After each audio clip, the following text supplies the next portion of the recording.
Hello friends, achiever study വ്ളോഗ്സിൻ്റെ മറ്റൊരു എപ്പിസോഡിലേക്ക് എല്ലാവർക്കും സ്വാഗതം. യൂണിവേഴ്സിറ്റി അസിസ്റ്റന്റ് എക്സാം ഓറിയന്റഡ് ക്ലാസിൻ്റെ 5ാമത്തെ പാർട്ടാണ് ഇവിടെ ഡിസ്കസ് ചെയ്യുന്നത്. ഇതിന് മുൻപേയുള്ള വീഡിയോസ് കാണാത്തവർക്കായി അതിൻ്റെ ലിങ്ക് ഞാൻ ഡിസ്ക്രിപ്ഷനിൽ കൊടുത്തേക്കാം. സോ നമുക്ക് വീഡിയോയിലേക്ക് കടക്കാം. യൂണിവേഴ്സിറ്റി അസിസ്റ്റന്റ് എക്സാമിന് ചോദിച്ച ഒരു ക്വസ്റ്റ്യനാണ് ഇവിടെ കൊടുത്തിരിക്കുന്നത്.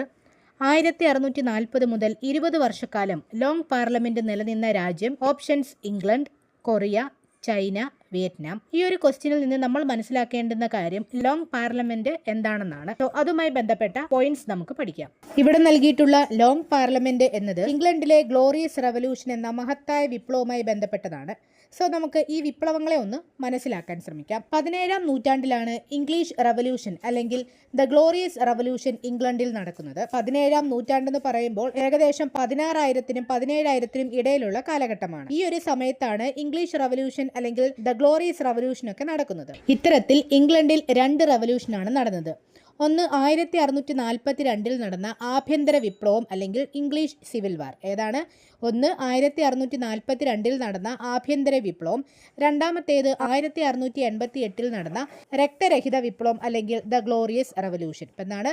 1642 നടന്ന ആഭ്യന്തര വിപ്ലവവും 1688 നടന്ന രക്തരഹിത വിപ്ലവവും ഇംഗ്ലണ്ടിൽ നടന്ന പ്രധാനപ്പെട്ട 2 റവല്യൂഷൻസ് ആണ്. സോ രക്തരഹിത വിപ്ലവത്തിന്റെ മറ്റു പേരുകളാണ് ഗ്ലോറിയസ് റവല്യൂഷൻ, കൊട്ടാര വിപ്ലവം, ഇംഗ്ലണ്ടിലെ മഹത്തായ വിപ്ലവം, പ്യൂരിറ്റൻ വിപ്ലവം, മഹത്തായ വിപ്ലവം, ബ്ലഡ്ലെസ് റവല്യൂഷൻ, പാലസ് റവല്യൂഷൻ. ഇവയൊക്കെ രക്തരഹിത വിപ്ലവത്തിന്റെ മറ്റു പേരുകളാണ്. ശരിക്കും 13ാം നൂറ്റാണ്ടിന്റെ തുടക്കം മുതലേ ഇംഗ്ലണ്ടിൽ രാജഭരണം നിലനിന്നിരുന്നു. അപ്പം എന്താണ്? 13ാം നൂറ്റാണ്ട് മുതലേ ഇംഗ്ലണ്ടിൽ രാജഭരണം നിലനിന്നിരുന്നു. പ്ലന്റാജനറ്റ് അല്ലെങ്കിൽ ആൻഗവിൻ എന്ന രാജവംശമാണ് ഈ മധ്യകാലഘട്ടത്തിൽ നിലനിന്നിരുന്നത്. ഏതാണ്? പ്ലന്റാജനറ്റ് അല്ലെങ്കിൽ ആൻഗവിൻ എന്ന രാജവംശമാണ് ഈ മധ്യകാലഘട്ടത്തിൽ നിലനിന്നിരുന്നത്. അപ്പോൾ ആ ഒരു സമയത്ത് രാജാവിനെ ഉപദേശിക്കാനായി ഒരു കൗൺസിൽ സിസ്റ്റം ഉണ്ടായിരുന്നു. ഇതിൽ തന്നെ പ്രീസ്റ്റ് എന്ന പുരോഹിത വർഗവും ലാൻഡ് ലോർഡ്സും അതുപോലെ മറ്റു പ്രഭുക്കന്മാരുമൊക്കെയാണ് ഈ ഒരു കൗൺസിൽ സിസ്റ്റത്തിൽ ഉൾപ്പെട്ടിരുന്നത്. എന്നാൽ ജനപ്രതിനിധികൾ ഈ കൗൺസിലിൽ ഉണ്ടായിരുന്നില്ല. ഓക്കെ, അപ്പോൾ ഈ ഒരു സാഹചര്യത്തിൽ ജോൺ രണ്ടാമനാണ് ഭരണം നടത്തിക്കൊണ്ടിരുന്നത്. ആരാണ്?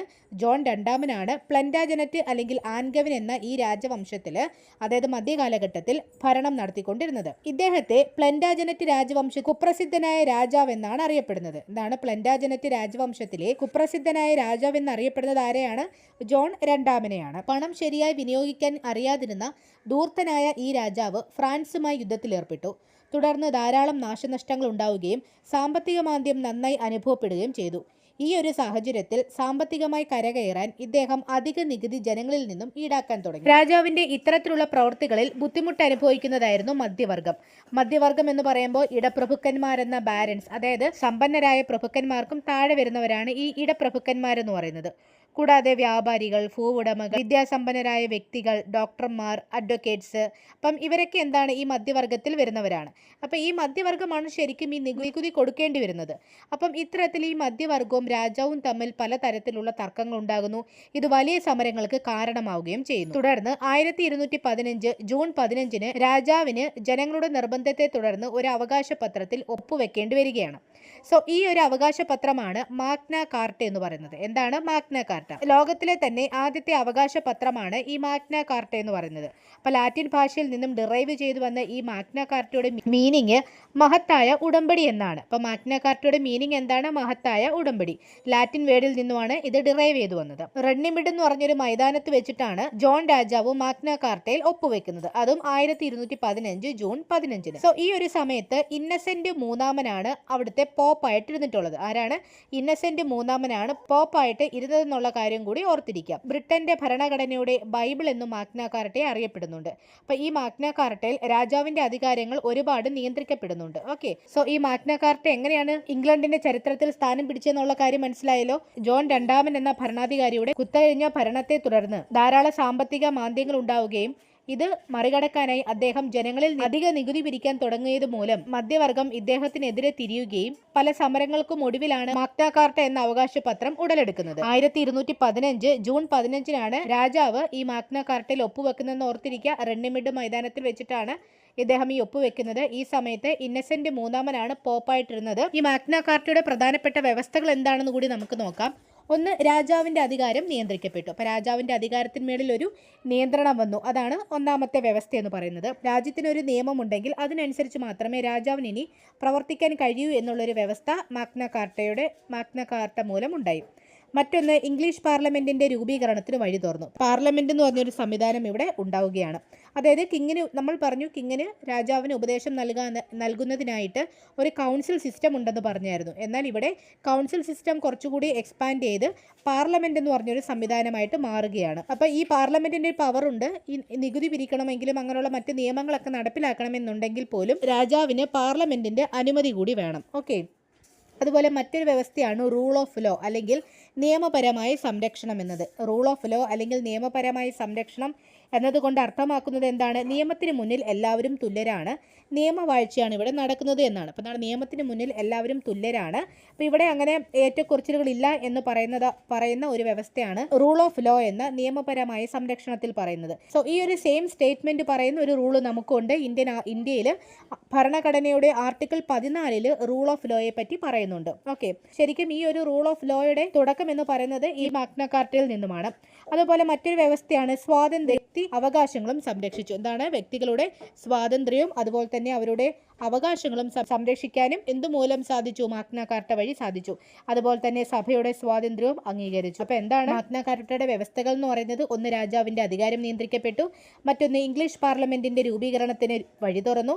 റൂൾ ഓഫ് ലോ എന്ന നിയമപരമായ സംരക്ഷണം വന്നു. മറ്റൊന്ന്, സ്വാതന്ത്ര്യവും വ്യക്തി അവകാശവും സംരക്ഷിച്ചു. ദെൻ സഭയുടെ സ്വാതന്ത്ര്യം അംഗീകരിച്ചു. സോ ഇത്രയും കാര്യങ്ങൾ മാഗ്ന കാർട്ടയുടെ പ്രധാനപ്പെട്ട വ്യവസ്ഥകളാണ്. അപ്പോൾ ഈ മാഗ്ന കാർട്ട വന്നതിന് ശേഷം ഈ രാജാവും പാർലമെൻറ്റും കൂടെ ചേർന്നാണ് ഭരണം നടത്തിയിരുന്നത്. ഓക്കെ. സോ ഇനി നമുക്ക് 17-ാം നൂറ്റാണ്ടിലേക്ക് വരാം. 17-ാം നൂറ്റാണ്ടിൽ ഇംഗ്ലണ്ട് ഭരിക്കുന്നത് സ്റ്റുവർട്ട് രാജവംശമാണ്. ആരാണ്? സ്റ്റുവർട്ട് രാജവംശമാണ് 17-ാം നൂറ്റാണ്ടിൽ ഇംഗ്ലണ്ട് ഭരിക്കുന്നത്. ഈ കാലഘട്ടത്തിൽ ഇംഗ്ലണ്ടിലെ മധ്യവർഗമായ വ്യാപാരികൾ ആഗോളതലത്തിലൊക്കെ ഒരു നിയന്ത്രണം കൊണ്ടുവരുന്ന സമയമാണ്. അതായത് ഇംഗ്ലീഷ് ഈസ്റ്റ് ഇന്ത്യ കമ്പനി ഇന്ത്യയിലേക്ക് എത്തുന്ന ആ ഒരു കാലഘട്ടം. സോ ഈ ഒരു കാലഘട്ടത്തിൽ ഇംഗ്ലണ്ട് ഭരിക്കുന്നത് സ്റ്റുവർട്ട് രാജവംശമാണെന്നുള്ള കാര്യം ഓർക്കുക. കൂടാതെ ഈ കാലഘട്ടത്തിൽ മാഗ്ന കാർട്ട എന്ന അവകാശപത്രവും നിലനിൽക്കുന്നുണ്ട്. പാർലമെൻറ്റ് എന്ന സംവിധാനവും ഇംഗ്ലണ്ടിലുണ്ട്. അതുപോലെ ഈ ഒരു സമയത്ത്, അതായത് 17-ാം നൂറ്റാണ്ടിൽ ജെയിംസ് ഒന്നാമനാണ് ഇംഗ്ലണ്ട് ഭരിക്കുന്നത്. ആരാണ്? ജെയിംസ് ഒന്നാമനാണ് ഇംഗ്ലണ്ട് ഭരിക്കുന്നത്. ഇദ്ദേഹത്തിന് പാർലമെന്റ് വ്യവസ്ഥകളോട് വളരെ എതിർപ്പാണ്. കാരണം ഇദ്ദേഹത്തിന്റെ അഭിപ്രായത്തിൽ അധികാരം ദേവദത്തമാണ്. സോ പാർലമെന്റ് പറയുന്ന കാര്യങ്ങൾ ചെവികൊള്ളേണ്ട കാര്യമില്ല എന്നൊരു നിലപാടാണ് ജെയിംസ് ഒന്നാമൻ സ്വീകരിച്ചത്. ഇദ്ദേഹത്തിന് പ്രധാനപ്പെട്ട ഒരു ഉദ്ധരണി അല്ലെങ്കിൽ ഒരു കോട്ടാണ് ബിഷപ്പ് ഇല്ലെങ്കിൽ രാജാവില്ല. എന്താണ്? ബിഷപ്പ് ഇല്ലെങ്കിൽ രാജാവില്ല എന്നൊരു കോട്ട് ആരുടേതാണ്? ജെയിംസ് ഒന്നാമൻ്റേതാണ്. അപ്പോൾ ഈ ഒരു സ്റ്റേറ്റ്മെൻറ്റിൽ നിന്ന് തന്നെ മതപുരോഹിതന്മാർക്ക് ഈ കാലഘട്ടത്തിലെ സ്ഥാനം എത്രമാത്രമാണെന്ന് നമുക്ക് ഊഹിക്കാൻ കഴിയും അല്ലേ? അപ്പോൾ കൂടാതെ രാജാവ്, മതം, പുരോഹിതന്മാർ, കുറച്ച് പ്രഭുക്കന്മാർ ഇവരൊക്കെയാണ് ആ ഒരു കാലഘട്ടത്തിൽ ഇംഗ്ലണ്ടിൻ്റെ സാമൂഹിക വ്യവസ്ഥയിൽ ഉന്നതരായി ഇരുന്നവരെന്ന് നമുക്ക് ഇതിൽ നിന്നും മനസ്സിലാക്കാം. മാത്രവുമല്ല സാധാരണക്കാരുടെ ജീവിതം വളരെ ദുരിതവുമായിരുന്നു. അപ്പോൾ ഇദ്ദേഹത്തെ പോലെ തന്നെ പാർലമെന്റിനോട് അതൃപ്തി ഉണ്ടായിരുന്ന മറ്റൊരു രാജാവാണ് ചാൾസ് ഒന്നാമൻ. 1625 ചാൾസ് ഒന്നാമൻ ഇംഗ്ലണ്ടിന്റെ ഭരണസ്ഥാനത്തേക്ക് വരുന്നത്. ആരാണ്? ചാൾസ് ഒന്നാമൻ. കൂടാതെ ജെയിംസ് ഒന്നാമൻ, ചാൾസ് ഒന്നാമനൊക്കെ സ്റ്റുവർട്ട് രാജവംശത്തിന്റെ ഭാഗമാണെന്നുള്ള കാര്യം കൂടി ഓർത്തിരിക്കുക. അപ്പോൾ ചാൾസ് ഒന്നാമനും പാർലമെന്റിന്റെ നിയമങ്ങളോട് വളരെ പുച്ഛമായിരുന്നു. ഇദ്ദേഹത്തിന്റെ അഭിപ്രായത്തിലും അധികാരം എന്നത് ദേവദത്തമാണ്. അപ്പോൾ പാർലമെന്റ് പറയുന്ന കാര്യങ്ങൾ ചെവി കൊള്ളേണ്ടുന്ന ആവശ്യമില്ല എന്നൊരു കൺസെപ്റ്റ് ആയിരുന്നു ആർക്കും? ജെയിംസ് ഒന്നാമനും. അത്തരത്തിൽ ഇദ്ദേഹത്തിന്റെ സ്വേച്ഛാധിപത്യ ഭരണമാണ് അവിടെ നടന്നിരുന്നത്.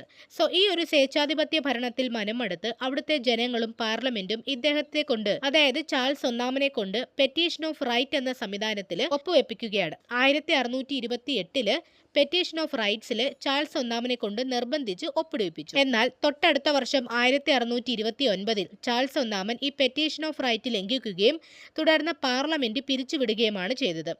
അതിനുശേഷം 11 വർഷക്കാലം ചാൾസ് ഒന്നാമൻ സ്വേച്ഛാധിപതിയായി ഇംഗ്ലണ്ട് ഭരിച്ചു. അവിടെ ഇപ്പോൾ ഇദ്ദേഹത്തെ ചോദ്യം ചെയ്യാൻ പാർലമെന്റ് സംവിധാനങ്ങളൊന്നും ഇല്ല. കാരണം ഇദ്ദേഹം എന്ത് ചെയ്തു? പാർലമെന്റ് പിരിച്ചുവിട്ടു എന്നാണ് 1629.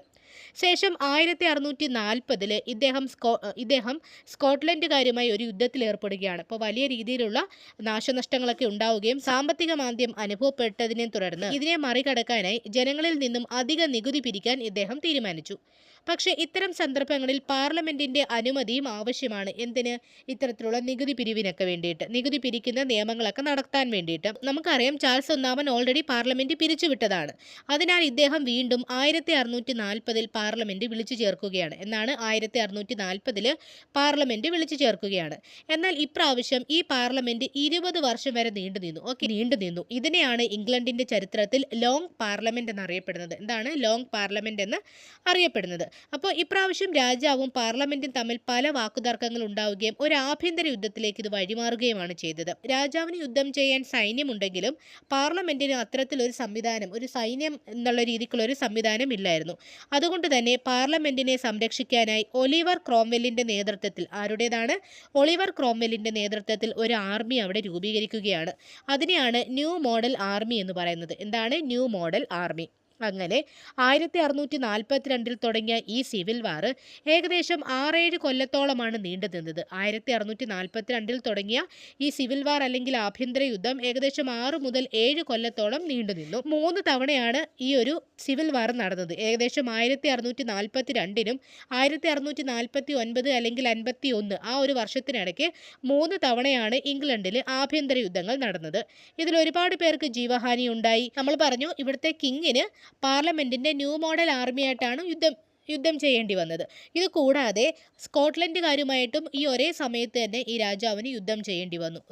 സോ ഇത്തരത്തിൽ ഒരുപാട് യുദ്ധങ്ങൾ നേരിടേണ്ടി വന്നതിനാൽ ഒടുവിൽ ചാൾസ് ഒന്നാമൻ പരാജയപ്പെടുകയും പാർലമെന്റ് വിജയിക്കുകയുമാണ് ചെയ്തത്. ഓക്കെ, പാർലമെന്റ് എന്ന് പറയുമ്പോൾ ഒലിവർ ക്രോംവെല്ലിന്റെ നേതൃത്വത്തിലുള്ള ന്യൂ മോഡൽ ആർമി ഇവിടെ വിജയിക്കുകയാണ് ചെയ്തത്. ശേഷം 1649 ചാൾസ് ഒന്നാമനെ ഒരു രാജ്യദ്രോഹിയായി വിധിച്ച് വധശിക്ഷ കൊടുക്കുകയും രാജഭരണം അങ്ങനെ ഇംഗ്ലണ്ടിൽ അവസാനിപ്പിക്കുകയുമാണ് ചെയ്തത്. ശേഷം ഇംഗ്ലണ്ട് താൽക്കാലികമായി റിപ്പബ്ലിക് ആവുകയും ഒലിവർ ക്രോംവെല്ലിന്റെ നേതൃത്വത്തിൽ ഇംഗ്ലണ്ടിൽ ഭരണം നടത്തുകയും ചെയ്തു. അതാണ് ഇംഗ്ലണ്ടിൽ ഭരണം പിന്നീട് ആരുടെ നേതൃത്വത്തിലായി? ഒലിവർ ക്രോംവെല്ലിന്റെ നേതൃത്വത്തിലായി. അപ്പോൾ ഈ ഒലിവർ ക്രോംവെല്ലിന്റെ ഈ ഒരു കാലഘട്ടത്തെ ഏകദേശം 1649 മുതൽ 1658 വരെ, എത്രയാണ്? 1649 മുതൽ 1658 വരെയുള്ള ഒലിവർ ക്രോംവെല്ലിന്റെ നേതൃത്വത്തിലുള്ള ഈ ഒരു ഭരണ കാലഘട്ടത്തെ കോമൺവെൽത്ത് കാലഘട്ടം എന്നാണ് അറിയപ്പെട്ടത്. എന്താണ്? കോമൺവെൽത്ത് കാലഘട്ടം എന്നാണ് ഈ ഒരു കാലഘട്ടത്തെ അറിയപ്പെട്ടത് എന്നുള്ള കാര്യം ഓർത്തിരിക്കുക. കൂടാതെ ഒലിവർ ക്രോംവെൽ അധികാരത്തിൽ വന്നതിന് ശേഷം ഇദ്ദേഹത്തിന് ഭരണം നടത്താനായി പ്രൊട്ടക്ടറേറ്റ് എന്നൊരു ഭരണ സംവിധാനം ഇദ്ദേഹം നിർമ്മിച്ചു. എന്താണ് പ്രൊട്ടക്ടറേറ്റ് എന്ന് പറയുന്ന ഒരു ഭരണ സംവിധാനം ഇദ്ദേഹം ഉണ്ടാക്കി.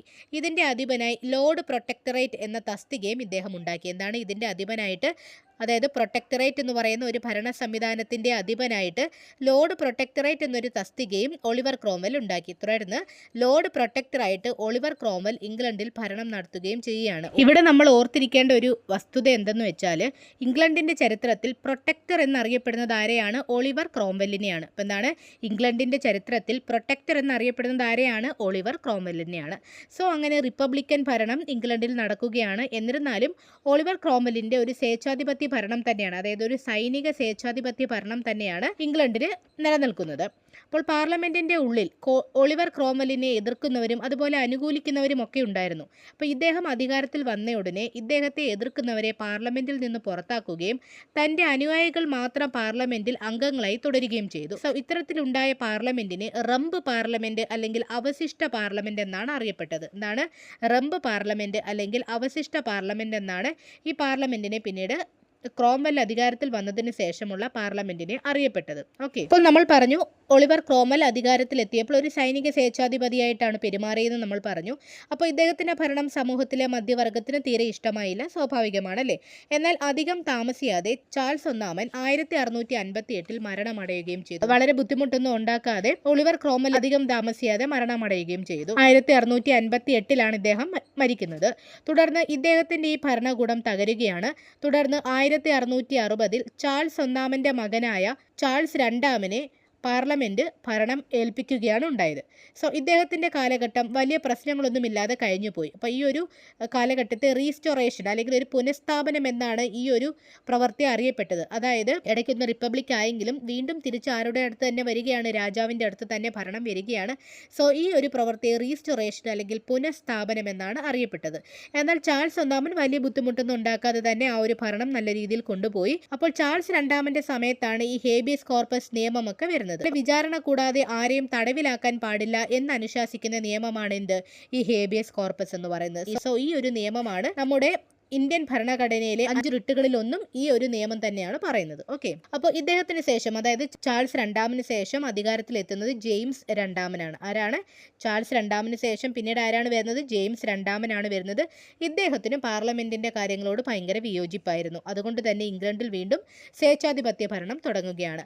അപ്പോൾ ഇദ്ദേഹത്തെയും അതേപോലെ ഭരണത്തിൽ നിന്ന് താഴെ ഇറക്കാൻ വേണ്ടിയിട്ട് പാർലമെന്റ് ശ്രമിക്കുകയാണ്. അതിനായി ഇദ്ദേഹത്തിന് ആദ്യ ഭാര്യയിലുണ്ടായ മകളായ മേരി രണ്ടിനെയും ഇവരുടെ ഭർത്താവായ വില്യം ഓഫ് ഓറഞ്ച് എന്ന വില്യം മൂന്നാമനെയും ഇംഗ്ലണ്ടിലേക്ക് ക്ഷണിക്കുകയാണ്. അപ്പോൾ ഇവർ ഭരണം ഏറ്റെടുക്കാനായി ഇംഗ്ലണ്ടിലേക്ക് വരുന്നത് ഒരു വലിയ സൈന്യമായിട്ടാണ്. എന്നാൽ ഇതറിഞ്ഞ ജെയിംസ് രണ്ടാമൻ വലിയ പ്രശ്നങ്ങൾക്കൊന്നും ഇടം കൊടുക്കാതെ ഫ്രാൻസിലേക്ക് പലായനം ചെയ്യുകയാണ്. അതായത് ഒരു തുള്ളി ചോര പോലും ചിന്താതെ ജെയിംസ് രണ്ടാമന്റെ സ്വേച്ഛാധിപത്യ ഭരണം അവിടെ അവസാനിക്കുകയും പുതിയ ഭരണാധികാരികൾ അധികാരത്തിലേക്ക് വരികയുമാണ് ചെയ്യുന്നത്. സോ ഈ പ്രവൃത്തി അറിയപ്പെടുന്നത് രക്തരഹിത വിപ്ലവം, അതായത് ചോര ചീന്താതെയുള്ള ഒരു വിപ്ലവം, അതായത് രക്തരഹിത വിപ്ലവം അല്ലെങ്കിൽ രക്തഹീന വിപ്ലവം അല്ലെങ്കിൽ ഇംഗ്ലണ്ടിലെ മഹത്തായ വിപ്ലവം എന്നൊക്കെ അറിയപ്പെടുന്നത് ഏതാണ്?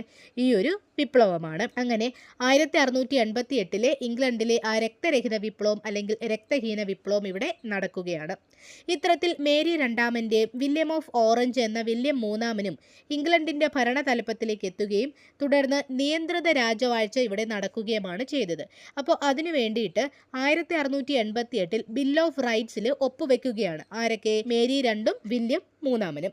സോ ഇവർ രണ്ടുപേരുമാണ് ഇപ്പോൾ ഇംഗ്ലണ്ട് ഭരിക്കുന്നത്. അതുകൊണ്ട് തന്നെ ബിൽ ഓഫ് റൈറ്റ്സിൽ 1688 ബിൽ ഓഫ് റൈറ്റ്സിൽ ഒപ്പുവെക്കുകയാണ്. ഈ ഒരു ബിൽ ഓഫ് റൈറ്റ് എന്ന് പറയുന്നത് പാർലമെന്റിന് കൂടുതൽ അധികാരങ്ങൾ നൽകുന്ന ഒരു ബില്ലാണിത്. ഓക്കെ, അങ്ങനെ പതിയെ പാർലമെന്റിന്റെ അധികാരങ്ങൾ വർദ്ധിച്ചുകൊണ്ടുള്ള നിയമങ്ങളൊക്കെ വരുന്നുണ്ട്. കാലക്രമേണ പാർലമെന്റിന്റെ നിയന്ത്രണത്തിൽ തന്നെ ഒരു ക്യാബിനറ്റ് വരുന്നുണ്ട്. കൂടാതെ 1832 ഇംഗ്ലണ്ടിലെ ഒന്നാമത്തെ പാർലമെന്റ് പരിഷ്കരണം നടക്കുന്നുണ്ട്. അതുപോലെ 1867 രണ്ടാം പാർലമെന്റ് പരിഷ്കരണം നടക്കുന്നുണ്ട്. 1884 മൂന്നാം പാർലമെന്റ് പരിഷ്കരണം നടക്കുന്നുണ്ട്. സോ ഇത്തരത്തിൽ പല പരിഷ്കരണങ്ങൾ നടന്നതിലൂടെ ഇംഗ്ലണ്ടിലെ പാർലമെന്റിന് കൂടുതൽ അവകാശങ്ങൾ ലഭിക്കുകയും ഇതുവഴി ജനങ്ങൾക്ക് കൂടുതലായി അവകാശം, അതായത് വോട്ടവകാശം പോലെയുള്ള അധികാരങ്ങളൊക്കെ ലഭിക്കുകയാണ് ഉണ്ടായത്. സോ ഇത്തരത്തിൽ രാജ്യഭരണത്തിൽ നിന്നും ജനാധിപത്യത്തിലേക്ക് വരുന്ന ഒരു വിപ്ലവമാണ് ഇംഗ്ലണ്ടിന്റെ ചരിത്രത്തിൽ നമുക്ക് കാണാൻ കഴിയുന്നത്. ഇവിടെ നമ്മൾ പ്രധാനമായിട്ടും ഓർത്തിരിക്കേണ്ട 2 കാര്യങ്ങൾ എന്തൊക്കെയാണ്? 1642 ഇംഗ്ലീഷ് സിവിൽ വാർ, ആഭ്യന്തര വിപ്ലവവും 1688 രക്തരഹിത വിപ്ലവമാണ്. ഓക്കെ, ഇവിടെ നമ്മൾ ഓർത്തിരിക്കേണ്ട മറ്റൊരു വസ്തുത എന്ന് പറയുന്നത് ഇംഗ്ലണ്ടിലെ രാജാവും പാർലമെന്റും തമ്മിൽ എപ്പോഴും തർക്കങ്ങൾ ഉണ്ടാവുന്നു എന്ന് നമ്മൾ പറഞ്ഞു. സോ ഇത്തരത്തിലുള്ള തർക്കങ്ങൾ പരിഹരിക്കാനായിട്ട് രൂപീകരിച്ച 2 ക്രിസ്തീയ സഭകളുണ്ട്. അവയാണ് ആംഗ്ലിക്കൻ സഭയും പ്യൂരിറ്റൻ സഭയും. ഏതൊക്കെയാണ്? ആംഗ്ലിക്കൻ സഭയും പ്യൂരിറ്റൻ സഭ എന്ന് പറയുന്ന 2 ക്രിസ്തീയ സഭകൾ എന്തിനു വേണ്ടിയിട്ടുള്ളതാണ്? ഇംഗ്ലണ്ടിലെ രാജാവും പാർലമെന്റും തമ്മിലുള്ള തർക്കങ്ങൾ പരിഹരിക്കാൻ വേണ്ടിയിട്ട് രൂപീകരിക്കപ്പെട്ട 2 ക്രിസ്തീയ സഭകളാണ്. ഏതൊക്കെ? ആംഗ്ലിക്കൻ സഭയും പ്യൂരിറ്റൻ സഭയും. ഓക്കെ, ഇനി നമുക്ക് നോക്കാൻ ഒരു പോയിന്റ് കൂടിയുണ്ട്. അപ്പോൾ ഇംഗ്ലണ്ടിൽ പണ്ട് മുതലേ വോട്ടവകാശം ഉണ്ടായിരുന്നെങ്കിലും എല്ലാവർക്കും അതിനുള്ള അവകാശം ഉണ്ടായിരുന്നില്ല. പുരോഹിതന്മാർ, കുറച്ച് പ്രഭുക്കന്മാർ എന്നിവർക്ക് മാത്രമേ അന്ന് വോട്ടവകാശം ഉണ്ടായിരുന്നുള്ളൂ. പിന്നീട് പതിയെ വോട്ടവകാശം ഡെവലപ്പായി എങ്കിലും അന്നും വനിതകൾക്ക് വോട്ടവകാശം ഉണ്ടായിരുന്നില്ല. അതുകൊണ്ട് തന്നെ ഇംഗ്ലണ്ടിലെ വനിതകൾക്ക് വോട്ടവകാശം കിട്ടുന്നതുമായി ബന്ധപ്പെട്ട് ഇംഗ്ലണ്ടിൽ നിലനിന്ന ഒരു പ്രസ്ഥാനമാണ് സഫ്രാഗെറ്റി പ്രസ്ഥാനം എന്ന് പറയുന്നത്. എന്താണ് സഫ്രാഗെറ്റി പ്രസ്ഥാനം? സഫ്രാഗെറ്റി പ്രസ്ഥാനം എന്തിനെയാണ് സൂചിപ്പിക്കുന്നത്? ഇംഗ്ലണ്ടിലെ വനിതകൾക്ക് വോട്ടവകാശം കിട്ടുന്നതുമായി ബന്ധപ്പെട്ട ഒരു പ്രസ്ഥാനമാണ്. ഇതിന്റെ ഫലമായിട്ടാണ് 1918 വനിതകൾക്ക് വോട്ടവകാശം ലഭിക്കുന്നത്. എന്നാൽ 30 വയസ്സ് കഴിഞ്ഞവർക്കേ അന്ന് വോട്ടവകാശം ഉണ്ടായിരുന്നുള്ളൂ. എന്നാൽ 1928 പ്രായപൂർത്തി വോട്ടവകാശം വന്നത്. 1918 വനിതകൾക്ക് വോട്ടവകാശം ലഭിച്ചുവെങ്കിലും 30 വയസ്സ് കഴിഞ്ഞ വനിതകൾക്ക് മാത്രമേ അന്ന് വോട്ടവകാശം ഉണ്ടായിരുന്നുള്ളൂ. എന്നാൽ 1928 പ്രായപൂർത്തി വോട്ടവകാശം എല്ലാവർക്കുമായിട്ട് വന്നതെന്നുള്ള കാര്യം കൂടി ഓർത്തിരിക്കുക. പിന്നീട് നമുക്കവിടെ ഓർത്തിരിക്കേണ്ട മറ്റൊരു പോയിന്റാണ് ഗ്രീൻ റിബൺ ക്ലബ്ബ് എന്നുള്ളത്. എന്താണ് ഗ്രീൻ റിബൺ ക്ലബ്ബ്? ഇതെന്താണ് ഉദ്ദേശിക്കുന്നത്? ഇംഗ്ലണ്ടിലെ ആഭ്യന്തര യുദ്ധകാലത്ത് ലണ്ടനിലെ കിങ് ഹെഡ് ഭക്ഷണശാലയിൽ, എവിടെയാണ്? ലണ്ടനിലുള്ള കിങ്സ് ഹെഡ് ഭക്ഷണശാലയിൽ ഒത്തുകൂടിയിരുന്ന ഒരു രാഷ്ട്രീയ ക്ലബിനെയാണ് ഗ്രീൻ റിബൺ ക്ലബ്ബ് എന്നറിയപ്പെടുന്നത്. എന്താണ്? ഇംഗ്ലണ്ടിലെ ആഭ്യന്തര യുദ്ധകാലത്ത് ലണ്ടനിലെ കിങ്സ് ഹെഡ് ഭക്ഷണശാലയിൽ ഒത്തുകൂടിയിരുന്ന ഒരു രാഷ്ട്രീയ ക്ലബ്ബാണ് ഗ്രീൻ റിബൺ ക്ലബ്ബ് എന്ന് പറയുന്നത്. ഇവിടെ അംഗങ്ങൾ ധരിച്ചിരുന്ന തൊപ്പികളിലെ മുകളിലെ പച്ച നിറമുള്ള റിബണുകളിൽ നിന്നാണ് ഈ ഒരു പേര് ലഭിച്ചത്. അപ്പോൾ കിഡ്സ് ഹെഡ് ക്ലബ്ബ് എന്നായിരുന്നു തുടക്കത്തിലെ ഇതിൻ്റെ ഒരു പേര്. എന്നാൽ 1679 ഇത് പുനർനാമകരണം ചെയ്യപ്പെട്ടത്. അപ്പം എന്താണ് ഗ്രീൻ റിബൺ ക്ലബ്ബ് എന്ന് പറയുന്നതും ഇംഗ്ലണ്ടിലെ ആഭ്യന്തര യുദ്ധകാലവുമായി ബന്ധപ്പെട്ട ഒരു ടേമാണ്. അതും കൂടെ ജസ്റ്റ് ഒന്ന് ഓർത്തിരിക്കാം. അതുപോലെ മറ്റൊരു പോയിന്റാണ്, തൊഴിലാളികളുടെ അവകാശ സംരക്ഷണത്തിനായി രാഷ്ട്രീയ പരിഷ്കരണങ്ങൾക്കു വേണ്ടി ഇംഗ്ലണ്ടിൽ ഉയർന്നു വന്നൊരു പ്രസ്ഥാനമാണ് ചാർട്ടിസ്റ്റ് പ്രസ്ഥാനം. എന്താണ് തൊഴിലാളികളുടെ അവകാശ സംരക്ഷണത്തിനായിട്ട് രാഷ്ട്രീയ പരിഷ്കരണങ്ങൾക്കു വേണ്ടിയും ഇംഗ്ലണ്ടിൽ ഉയർന്നു വന്നൊരു പ്രസ്ഥാനം ഏതാണ്? ചാർട്ടിസ്റ്റ് പ്രസ്ഥാനമാണ്. സോ അതും ഇംഗ്ലണ്ടുമായിട്ട് ബന്ധപ്പെട്ടൊരു പോയിന്റാണ്. പിന്നെ നമ്മൾ ഓർത്തിരിക്കേണ്ടത് 1721 ലോകത്തിലെ ആദ്യത്തെ പ്രൈം മിനിസ്റ്ററായി റോബർട്ട് വാൾപോൾ ബ്രിട്ടനിൽ അധികാരമേറ്റത്. അപ്പോൾ നമ്മൾ പറഞ്ഞു പാർലമെൻറ്റ് സംവിധാനങ്ങളൊക്കെ വന്നെന്ന് പറഞ്ഞു. അതിൽ ക്യാബിനറ്റിൻ്റെ ഭാഗമായിട്ടൊരു പ്രധാനമന്ത്രി പിൽക്കാലത്ത് സ്ഥാപിക്കുകയുണ്ടായി. അത് 1721 ലോകത്തിലെ ആദ്യത്തെ പ്രൈം മിനിസ്റ്ററായി റോബർട്ട് വാൾപോൾ ബ്രിട്ടനിൽ അധികാരമേൽക്കുകയാണ് ഉണ്ടായത്. അപ്പോൾ ഇംഗ്ലണ്ടിൽ ക്യാബിനറ്റ് സംവിധാനം കൊണ്ടുവന്നത് ആരാണ്? ഇദ്ദേഹമാണ്, റോബർട്ട് വാൾപോൾ ആണ് ഇംഗ്ലണ്ടിലെ ക്യാബിനറ്റ് സംവിധാനവും കൊണ്ടുവന്നത്. ഓക്കെ, സോ ഇത്രയുമാണ് നമുക്ക് ഈ ഒരു പോയിന്റുമായിട്ട് ബന്ധപ്പെടുത്തി പറയാനുള്ളത്. നമ്മുടെ ക്വസ്റ്റ്യൻ നമുക്ക് ഒന്നുകൂടി ഒന്ന് നോക്കാം. 1640 മുതൽ 20 വർഷക്കാലം ലോങ് പാർലമെന്റ് നിലനിന്ന രാജ്യം ഏതാണെന്നാണ് ചോദ്യം. ഓപ്ഷൻസ് ഏതൊക്കെയായിരുന്നു? England, Korea, China, Vietnam. So ഇത്രയും പഠിച്ചതിൽ നിന്ന് നമുക്ക് മനസ്സിലാക്കാം എന്താണ് ഉത്തരം? ഇംഗ്ലണ്ട് ആണ് അല്ലേ. സോ ഈ ഒരു വീഡിയോ നിങ്ങൾക്ക് ഇൻഫോർമേറ്റീവ് ഇൻട്രസ്റ്റിംഗുമായി തോന്നിയിട്ടുണ്ടെങ്കിൽ ലൈക്ക് ചെയ്യാനും സബ്സ്ക്രൈബ് ചെയ്യാനും ഒപ്പം നിങ്ങളുടെ ഒപ്പീനിയൻസ് കമന്റ് രൂപത്തിൽ അറിയിക്കാനും മറക്കരുത്. So thank you for watching.